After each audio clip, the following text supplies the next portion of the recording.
There are good mornings, those with warm tea and the purple light. Then there are mornings without tea, or any light at all, where you wake up and find your fortune lost, taken from you, possibly forever.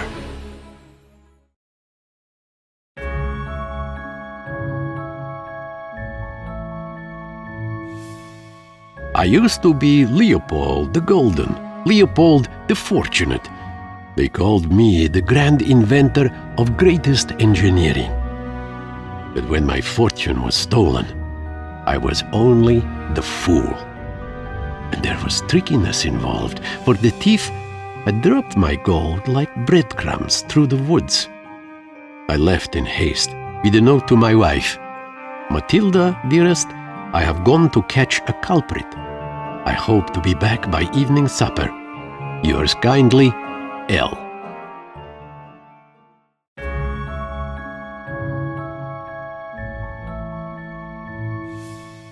Before I went deeper, I paused to imagine the thief. Cousin Victor was a suspect. His moral compass twitched like broken clockworks when gold was near.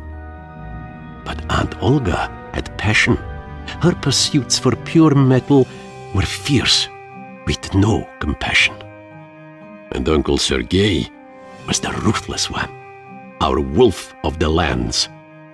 But we used to laugh together. Now we had not spoken in years. It was their loss. But despite this pickle of a trap, I followed the gold underground. I was choiceless, at least momentarily.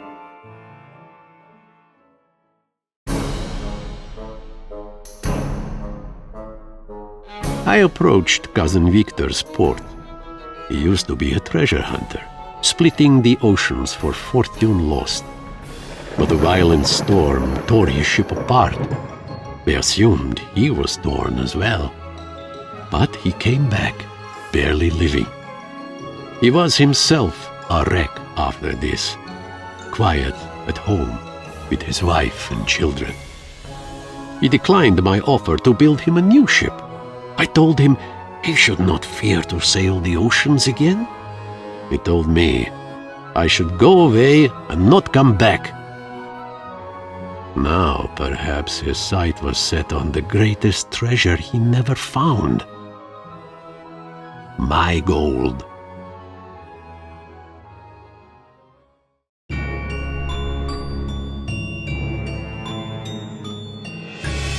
I had seen the steaming apparatus as I passed through Victor's den. He was shifting like a slumber shadow. He used to keep the lands in order. That was the part he played in our world. But now he seemed out of order. This explained why things were getting wildish, with traps and thorns growing out of every corner. But the apparatus was of no concern to me. I was looking for Cousin Victor. Or so I thought.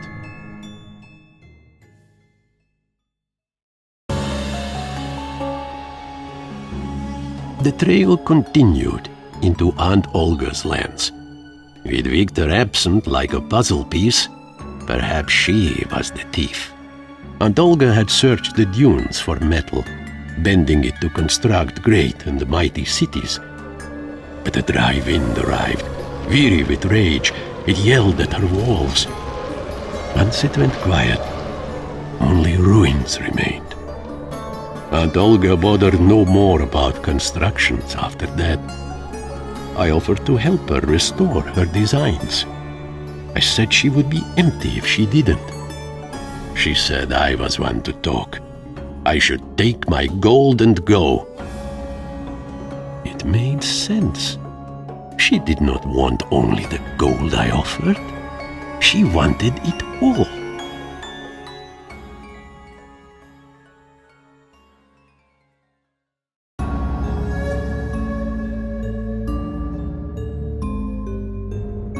The apparatus had followed me to Aunt Olga's cities. He was watching me. Who was he to judge? He was devouring metal like any of us. He required it, like we needed blood to our hearts. It would not be my fault if the apparatus's heart stopped. The lands were drained from metal, but it was not my doing. But without him, the world would be blunt and cold. Order would unbalance.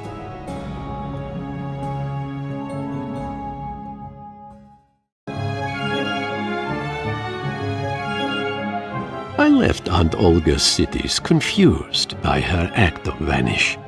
The trail continued into Uncle Sergei's mountains. He was a trader, draining the metal from the mountain, selling it to whoever and whatever. Sergei drilled deep and hit the core of the world. A storm came down and collapsed his mines. His crew died, his wealth was gone, buried under the rocks. Uncle Sergei went mad. He settled by a lake, where he spent his days writing, swimming, and sleeping. I offered to help him restore his trade. I said he would remain insane if he didn't. He said I was the mad one, and told me to disappear and take my gold with me. Of course, he'd been scheming to steal my fortune instead of drilling for new. Ruthless, like the wind through Uncle Sergei's passage.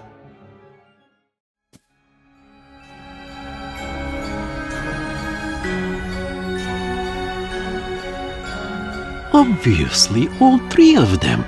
How could I not have seen this? I screamed and yelled. Why had they taken my gold? I had been nothing but kind to them. They told me to be calm. Eventually, I had no strength for anything else. We did not take your gold, they said. We never wanted it. Not when you offered it, not now. But we helped, they said. We spread pieces of your gold over our lands. But we were not alone. The path of my gold trailed into the snow. Think like the engineer you once were, they said. That is how you made your fortune, after all. As I continued to the cold, I felt like the idiot on a fool's errand, ignorant of everything, the last one in the world to know.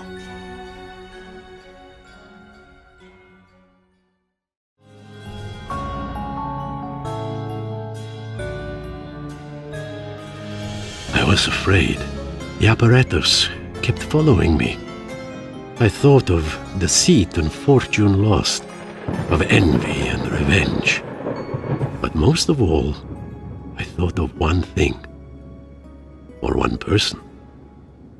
Hello, Leopold. Matilda? How have you been? I left you a note. Someone took my gold. I've missed you. I haven't been gone long. It's been years, Leo, since I left. That is long. Did you leave? I didn't notice. I've been busy with all the... Do you know why I took your gold, Leo? It was you? Do you know why I left? But you didn't leave. I wanted to stay. I tried. But the gold took your decency, your kindness. I was always kind.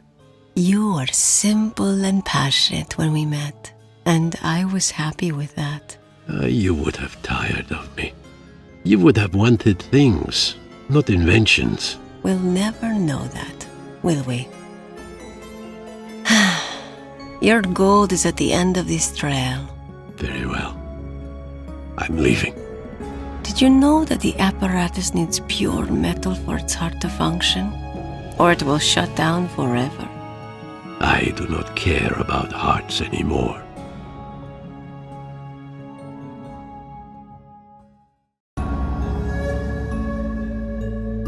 I had reached the end. I had my gold, which Matilda stole from me. But what had I recovered? The apparatus had no metal left. He would shut down and not wake up. Perhaps I could offer him some gold. No one else seemed to want it. This time, I would not accept a negative answer.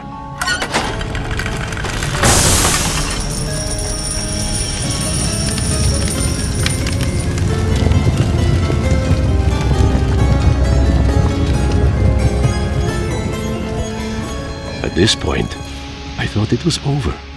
I was ready to go home alone. But I was wrong. The apparatus's veins were closed. His heart had stopped. The valves did not move. I had only a few minutes to resolve this, or the apparatus would die.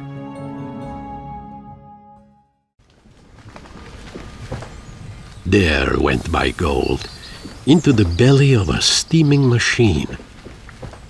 I felt strange, empty, but not tired. Well, that was that, I suppose. Leopold, are you hurt? Of course. I'm bruised beyond myself, hardly able to jump, much less leap or float. I don't know what that means. You always had your funny words. Well, I had better get going. It's a long way home. If you don't mind, Leo dearest, I will walk with you. I did lose my gold that day. All of it. To some strange world machine. Quite an engineering marvel.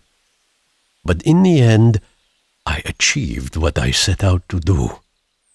I recovered my fortune.